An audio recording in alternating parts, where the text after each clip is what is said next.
So why go to camp? I started thinking about that, and I guess looking back on this past week, I just couldn't stop thinking about the fellowship that I had with the people that I had never talked to before. And I've always considered myself as a pretty outgoing person, but I still never saw or met half the people that went to camp, and that wasn't even half of our youth group.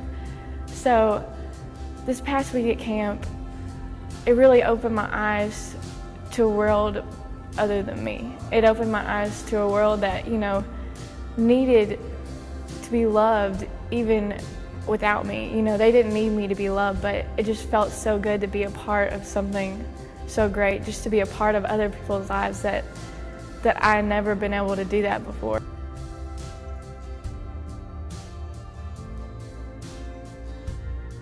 For me, one of the really good things about going to camp is a lot of times it's really easy to get in a sort of like a spiritual rut of sorts, and it's really easy for people to kind of get discouraged with your walk and be in a kind of a pit.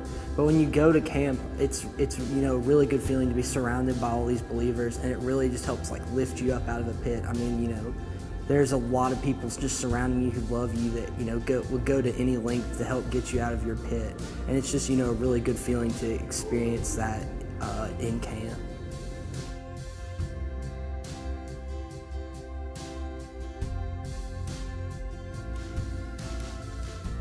That's something that I learned this week as we were in our small groups, that as we shared and as we told some things that we had never shared with other believers before, is that we all struggle with the same things for the most part. And even if we didn't, we knew someone who could relate, and we could send that person and say, hey, that person struggles with that same thing too. One thing you really realize that everybody struggles with the same kind of things most of the time. It's, we're not really alone in our struggles. Everybody has, the same kind of problems.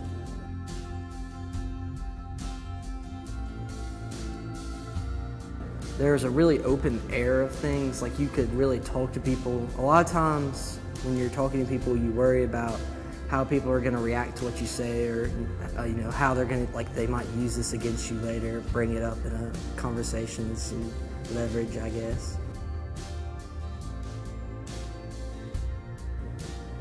Something that I learned this past week is going into church, sometimes you feel like you have to have it all put together, and you just walk in and you've just had a fight with your sister, or you've just had a bad thought, and you're walking into church thinking you're about to fellowship with a group of perfect people, but it's not true, because they're not perfect either. And I guarantee you, something else that I've learned is that they struggle too.